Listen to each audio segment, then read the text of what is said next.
Surat railway station ખાતે બાળકો મારફતે સોના દાગીનાની ચોરી કરતી આંતરરાજ્ય પારકી ગેંગને લોકલ ક્રાઇમ બ્રાન્ચ પશ્ચિમ રેલવે સુરતે પ્રથમવાર ઇન્સ્ટાગ્રામ આઈડીના આધારે ઝડપી લીધી છે. પોલીસે ₹15,30,000ની ચોરીનો ગુનો ડિટેક્ટ કરી મુદ્દામાલ રિકવર કર્યો છે.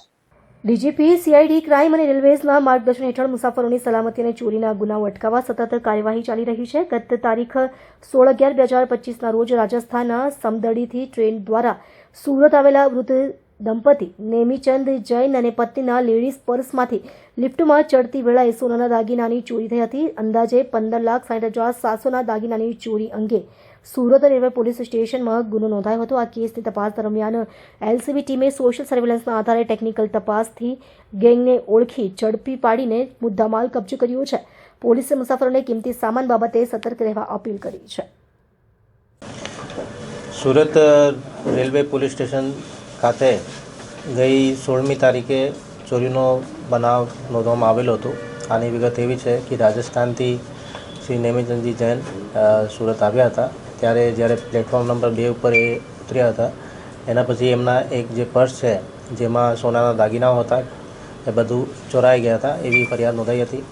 આ ફરિયાદના લીધે અમે લોકોએ જુદા જુદા ટીમ બનાવી, રેલવે પોલીસ સ્ટેશનની ટીમ બનાવી, એલસીબીની ટીમ બનાવી અને અમે લોકોએ સીસીટીવી ફૂટેજ ચકાસવી ચાલુ કરી. જ્યારે અમે લોકો સીસીટીવી ચેક કર્યા તો અમે પાંડેસરા બાજુ જે કૈલાસનગરના ઝૂંપડાઓ છે ત્યાંના લોકેશન મળ્યા કે ત્યાંથી કોઈ રેલવે સ્ટેશનથી ત્યાં જાય છે.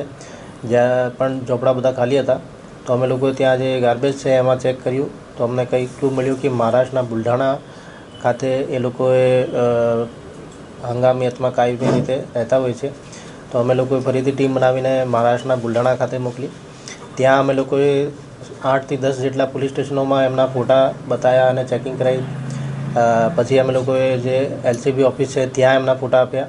તો 2-4 દિવસમાં અમને એક ક્લુ મળ્યું કે આ જે માણસ છે આ મહારાષ્ટ્રના બુલઢાણા ખાતે કોઈ ગામડામાં રહે છે અને અત્યારે હાલ ત્યાં અમરાવતી એમની લોકેશન મળે છે.